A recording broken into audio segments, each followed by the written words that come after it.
ভাবুন তো, একটি দেশ যেখানে 70% মানুষ মুসলিম, নামাজ, রোজা, ইসলামী পোশাক সবই আছে সমাজে, কিন্তু অবাক করা ব্যাপার, সেখানে পতিতাবৃত্তি বৈধ। হ্যাঁ দর্শক, আপনি ঠিকই শুনেছেন।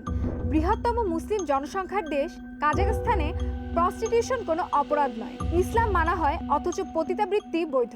কেন এমন অদ্ভুত আইন? চলুন দর্শক, জেনে আসি এই অদ্ভুত বাস্তবতার পেছনের গল্প। কাজাখস্তান মধ্য এশিয়ার এক বিশাল দেশ। দেশটির প্রায় 70 থেকে 75% নাগরিক মুসলিম। রাজধানী আস্তানা আর সরকারি ধর্মনিরপেক্ষ কাঠামোর মধ্যে ইসলাম একটি সাংস্কৃতিক শক্তি হিসেবে টিকে আছে।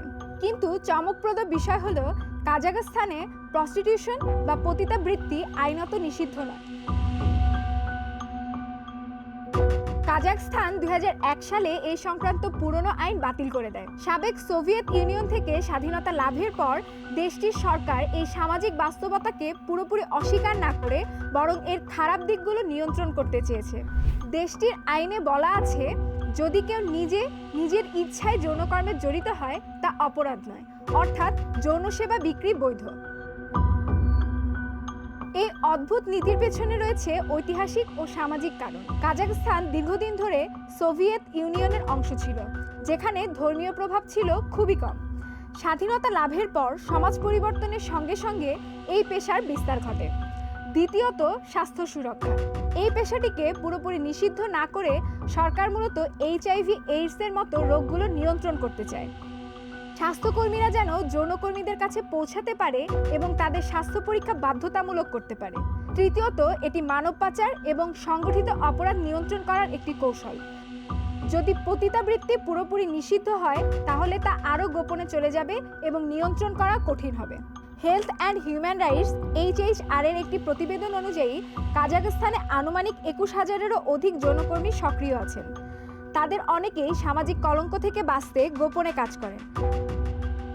দেশটির মানবাধিকার সংগঠনগুলো বলছে, যৌনকর্মীরা যেন আইনি সুরক্ষা পায়, সেটি এখন বড় আলোচনার বিষয়।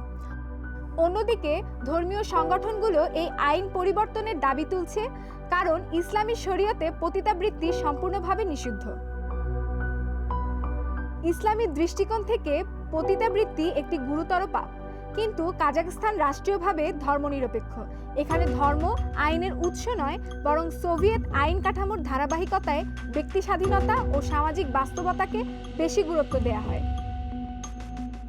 এই কারণেই ধর্মীয় নৈতিকতার বিপরীতে রাষ্ট্র আইনি শাস্তি দেয় না। ইসলাম এখানে সংখ্যাগরিষ্ঠের ধর্ম, কিন্তু রাষ্ট্র ধর্মনিরপেক্ষ। যৌনকর্ম আইনত অপরাধ নয়, কিন্তু নৈতিকভাবে সমাজে তা তীব্র বিতর্কিত।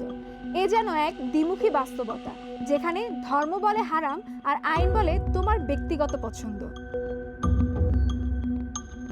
দর্শক, আপনার কি মনে হয়, কাজাখস্তানের এই আইন কি মানব পাচার বন্ধে সফল, নাকি এর মাধ্যমে ধর্মীয় অনুশাসনকে অগ্রাহ্য করা হচ্ছে? কমেন্টে আপনার মূল্যবান মতামত জানাতে ভুলবেন না। ভিডিওটি ভালো লাগলে লাইক করুন এবং এমন আরও অজানা তথ্য জানতে আমাদের চ্যানেলটি সাবস্ক্রাইব করে কমবক্স 360 সাথেই থাকুন।